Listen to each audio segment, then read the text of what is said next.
லௌகீக சம்பந்தமான ஞானம்.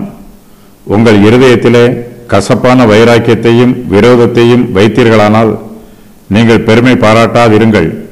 சத்தியத்திற்கு விரோதமாய் பொய் சொல்லாமலும் இருங்கள்.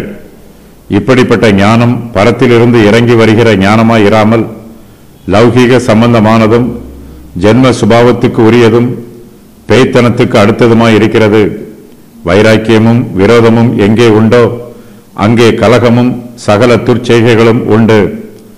ஒரு சிலர் தங்களை ஞானம் உள்ளவர்கள் என்று சொல்லுவார்கள்.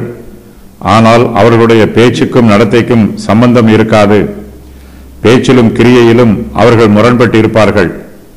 ஞானம் உள்ளவர்கள் மனத்தாழ்மையோடு இருப்பார்கள்.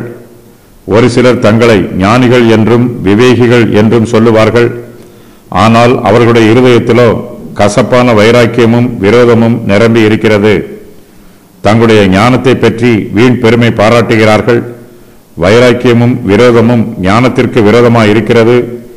ஞானம் இருக்கும் இடத்தில் மனத்தாழ்மை இருக்கும். இருதயத்தில்தான் ஞானம் இருக்கிறது. அதே இருதயத்தில்தான் கசப்பான வைராக்கியமும் விரோதமும் இருக்கிறது. ஆனால் ஒரே இருதயத்தில் ஞானமும் வைராக்கியமும் விரோதமும் சேர்ந்து வாசம் பண்ணாது. வைராக்கியமும் விரோதமும் இருக்கிற இடத்தில் ஞானம் இருக்காது. அதுபோலவே ஞானம் இருக்கிற இடத்தில் வைராக்கியமும் விரோதமும் இருக்காது. வைராக்கியமும் விரோதமும் எங்கே உண்டோ அங்கே கலகமும் சகல துர்ச்செய்கைகளும் உண்டு. வைராக்கியத்தினால் விரோதம் உண்டாகும். விரோதத்தினால் பெருமை பாராட்டுதல் உண்டாகும். பெருமை பாராட்டுவதனால் பொய் சொல்லுதல் உண்டாகும். வீண் பெருமை உள்ளவர்கள் சத்தியத்திற்கு விரோதமாய் பொய் சொல்லுவார்கள். ஞானம் இல்லாதவர்களுடைய இருதயத்தில் கசப்பான வைராக்கியமும் விரோதமும் இருக்கும். இவர்கள் தங்களை தாழ்த்துவதற்கு பதிலாக பெருமை பாராட்டுவார்கள்.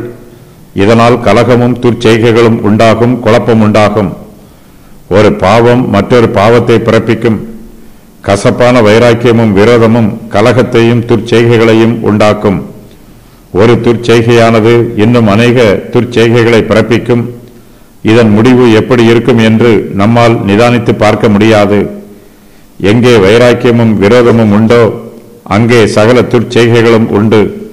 எல்லாமே துன்மார்க்கமாகவும் துர்ச்செய்கையாகவும் இருக்கும்.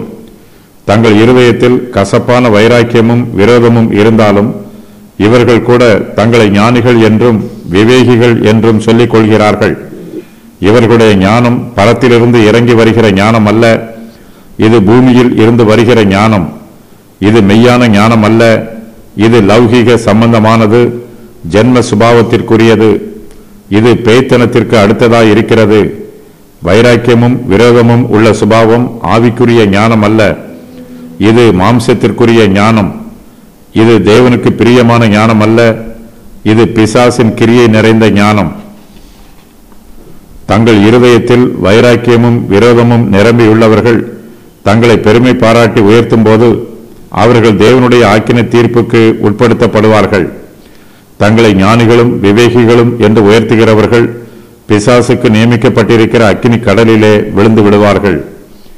பொய்யான ஞானத்தின் தன்மைகள்: இருதயத்தில் கசப்பான வைராக்கியம், இருதயத்திலே விரோதம், பெருமை பாராட்டக்கூடியது, லௌகீக சம்பந்தமானது, ஜென்ம சுபாவத்துக்கு உரியது, கலகமும் குழப்பமும் உடையது, துர்ச்செயல்கள் உடையது.